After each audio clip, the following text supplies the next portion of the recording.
Pse shqiptari në gurbet punon në ndërtimtari, por në Kosovë e refuzon këtë punë? Shikojeni deri në fund këtë histori.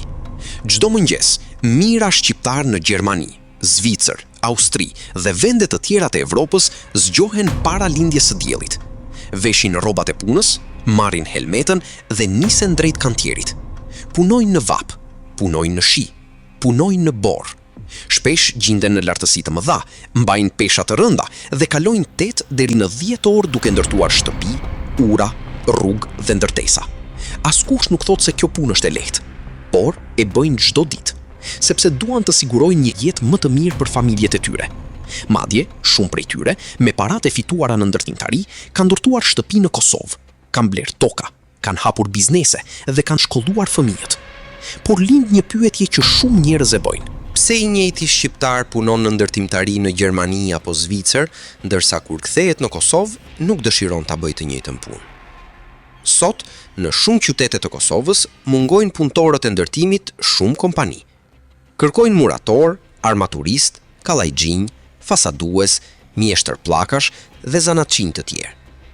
Madje, për një punëtor me përvojë, paga mund të arrijë deri në 1.500 euro në muaj, ndërsa për mjeshtër të specializuar mund të jetë edhe më e lartë. Megjithatë, shumë vende pune mbesin të lira.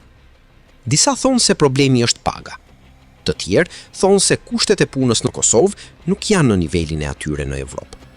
Ka edhe nga ata që besojnë se problemi është mentaliteti, se jashtë vendit nuk u vjen turp të punojnë në ndërtim. Ndërsa në Kosovë, disa ende mendojnë se kjo punë nuk vlerësohet sa duhet. Por, a duhet të na vijë turp nga puna? A nuk është çdo punë e ndershme një arsye për krenari? Në fund të fundit, shumë nga ndërtesat më të bukura në Europë janë ndërtuar pikërisht nga duart e shqiptarëve. Ata kanë fituar respekt me djersën e tyre, kanë dëshmuar se janë punëtor të zotë dhe të besueshëm. Prandaj, pyetja mbetet. Nëse një shqiptar mund të punojë në ndërtimtari, në Gjermani, Zvicër apo Austri, pse heziton ta bëjë të njëjtën punë në Kosovë? A është problemi vetëm paga? A janë kushtet e punës? A mungon siguria?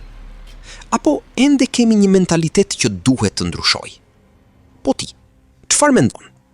A do të punoje në ndërtimtari në Kosovë për 1.500 euro në muaj? Shkruaje mendimin tënd në komente.